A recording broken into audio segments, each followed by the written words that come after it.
నేను ఎంతకాలంగా కోరుతున్న బోనస్ అనేది నిన్న ఉత్తమ్ కుమార్ రెడ్డి గారు ప్రకటించడం చాలా సంతోషమైంది. కానీ పాతది కూడా చేయండి సార్. ఇంకోటి ఏంటంటే, ఈ సంవత్సరం పెట్టిన పెట్టుబడులు ఎవరు చాలా పెట్టారు. ఒక్కొక్కళ్ళు అప్పులు తెచ్చి అన్నీ చేసి మినిమం సన్న రకాలు కూడా చాలా తక్కువ రకం పంట. అసలు పెట్టుబడులు కూడా చాలామందికి రాలా.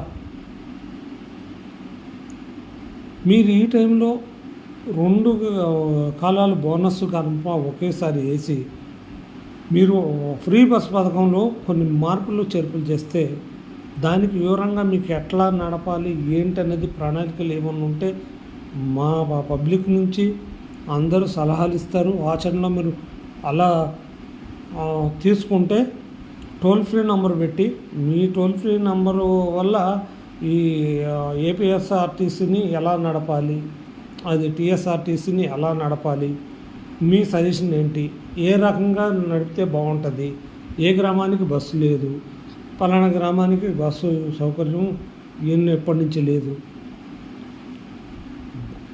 ఆర్టీసీకి ఉపయోగపడే రీతిలోనూ అటు జీతాలు పెంచుకోవచ్చు, ఇటు వీళ్ళు మీ ఫ్రీ పథకాన్ని నడుపుకోవచ్చు. అన్ని రకాల ప్లాన్ ఉందండి. పబ్లిక్ దగ్గర మీరు కరెక్ట్ చేయగలిగితే అన్ని రకాల ప్లాన్లు ఉన్నాయి. ఒక్కసారి వడ్డీ వ్యాపారి దగ్గరికి వెళ్తే రైతు పరిస్థితి కుప్పలు వడ్డీల మీద వడ్డీలు అవుతున్నాయి. కానీ రైతులు ఆదాయం పెరగట్ల. ఆదాయం పెంచే మార్గాలు చేస్తామంటున్నారు. ఆచరణలో పెట్టండి. ఇవాళ కర్నూలుకు వచ్చిన మోడీజీ మీకు నేను ఒకటే విజ్ఞప్తి, తెలుగు రాష్ట్రాల్లో పట్టించుకోండి, తెలంగాణను పట్టించుకోండి. తెలంగాణ సత్యం అన్న వ్యవసాయంలో పండించడంలో నెంబర్ 1 రాష్ట్రం. ఆ రాష్ట్రాన్ని మీరు ఒక కన్ను చూడండి. రేవంత్ రెడ్డి గారు కాంగ్రెస్ పార్టీ కావచ్చు, కాకపోతే బీజేపీ ప్రభుత్వం తరపున నేను మిమ్మల్ని అడిగేది ఒకటే, మీరు ఇక్కడ కూడా సపోర్ట్ చేయండి. రాజకీయాలే, గవర్నమెంటే.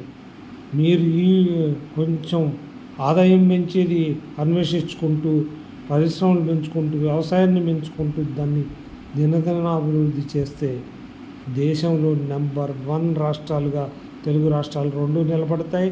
మీరు రైతుల్ని ఏదైతే మన ట్రంప్ అవమానపరిచాడో మనం వ్యవసాయంలో చూపిద్దాం నా కొడుక్కి, మనం ఈ రంగంలో మేము నెంబర్ 1గా ఉన్నాము, ఈ రంగాల్లో మనం ఉన్నాం, మన దేశంలో ఉన్న వాళ్ళందరూ